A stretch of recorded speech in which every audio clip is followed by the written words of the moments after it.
What is up, guys? Rick Kakis here, and today we're going to be discussing something absolutely awesome that happened within Destiny.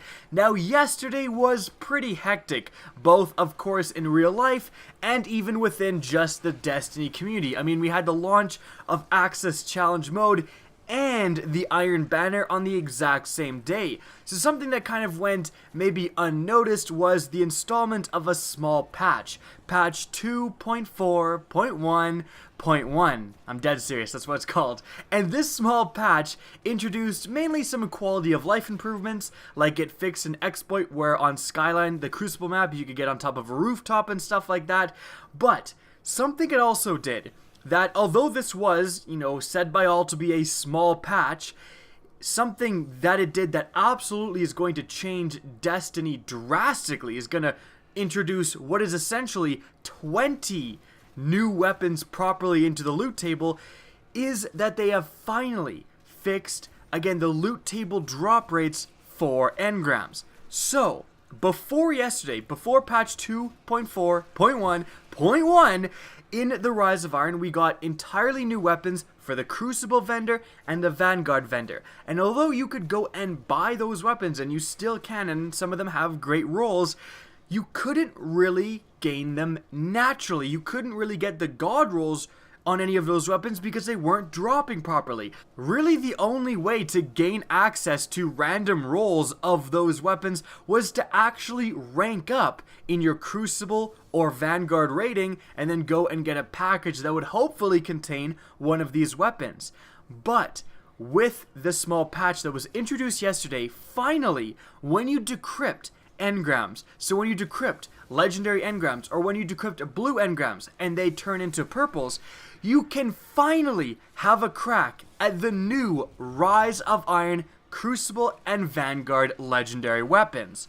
Again, guys, this is absolutely fantastic. I mean, I'm sure you guys were sick of decrypting engrams and getting Smolder, Smolder, Ruinwake, Smolder, Ruinwake, Smolder. I don't want any more Smolders. Please stop. But finally, again, the loot table has been properly updated, and now from decrypting engrams at the Cryptarch, you can get access to these new weapons added with the Rise of Iron. So, right off the bat, that's, again, fantastic. It's going to make Destiny feel actually quite new, because the way to get these weapons before, as I went over, was so limited that it actually does feel like these weapons were just added into Destiny, like we got some sort of April update, which again is great. So, with that all being said and done, with the introduction of these weapons properly into the loot table, let's go over what weapons you should be looking out for. Firstly, let's start with the Vanguard weapons, and right off the bat we have the Parthian shot.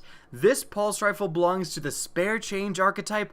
Right now, the only other gun in that archetype is the spare change itself, and this gun has a lot better starting stats. I'd be really interested to see what the god roll of the Parthian shot can actually do in the Crucible. It may not be good just because of the meta right now, but it's something that I'm definitely going to keep an eye out for. Moving on, something that does have a lot of potential, and seriously expect this to be a huge force within the Crucible moving forward after this patch, it's the Angel's Advocate.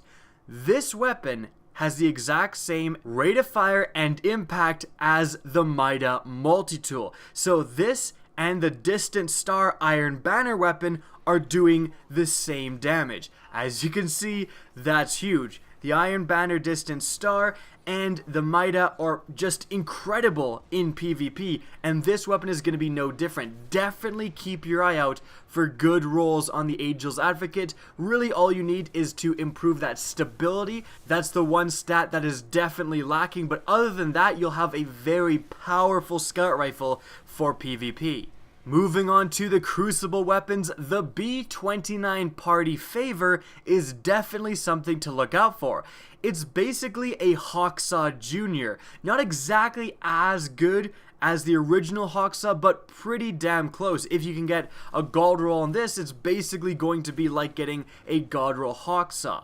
Moving on, we have the Palindrome. Now, this is a little bit weird because the vendor roll is actually what is essentially the god roll, give or take, a few perks maybe. So going out and getting random rolls on this weapon, I mean, it's gonna be hard to do better than the vendor roll, but with that being said, the Palindrome is still a fantastic hand cannon, and if you don't like the vendor roll for whatever reason, you can now gain access to its proper random rolls. Moving on, we have the Something Wicked rocket launcher. This is also likely to become more of a force within the Crucible as time goes on because, I mean, just look at that blast radius.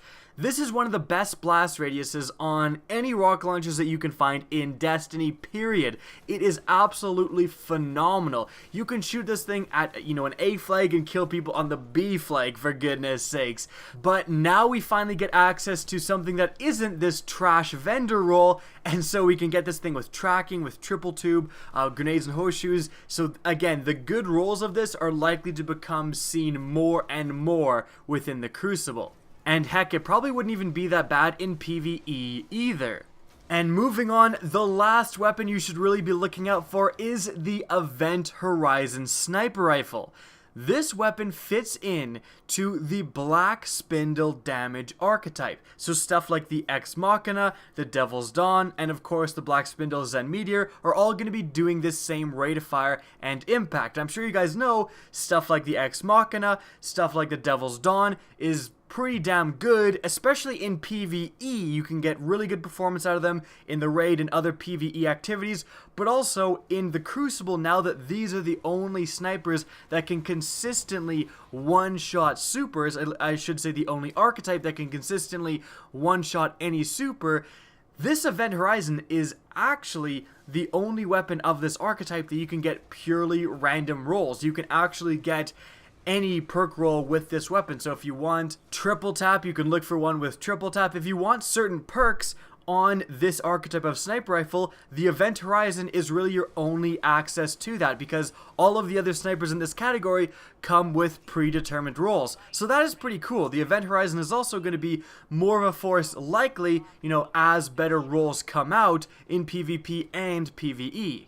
Now those are the weapons I would recommend to definitely keep your eye out for. If you decrypt them with an engram, check out their rolls before deleting them. Those weapons have unique factors. They come in good damage archetypes, they have great starting stats, etc. That doesn't mean that those are the only good weapons you can get. All of the weapons that are sold by, again, the Crucible and Vanguard vendors are potentially competitive or at least useful in PvP or PvE depending on the role they get. But again, the exciting thing is that we finally properly have access to these weapons in Destiny. So guys, that's going to wrap up this video. I hope you enjoyed and found this interesting. Now if you did, please remember to help me out by simply rating and especially sharing this video. If you want to see more Destiny content similar to this, don't be afraid to slap that subscribe button. Now if you want to get in touch with me and keep up to date with the latest channel activity, the best way is to follow me on Twitter at RickCacus. That's linked in the description down below, as is my Twitch channel, which you can also follow. Again, I hope you enjoyed the video, and as always, have a good day.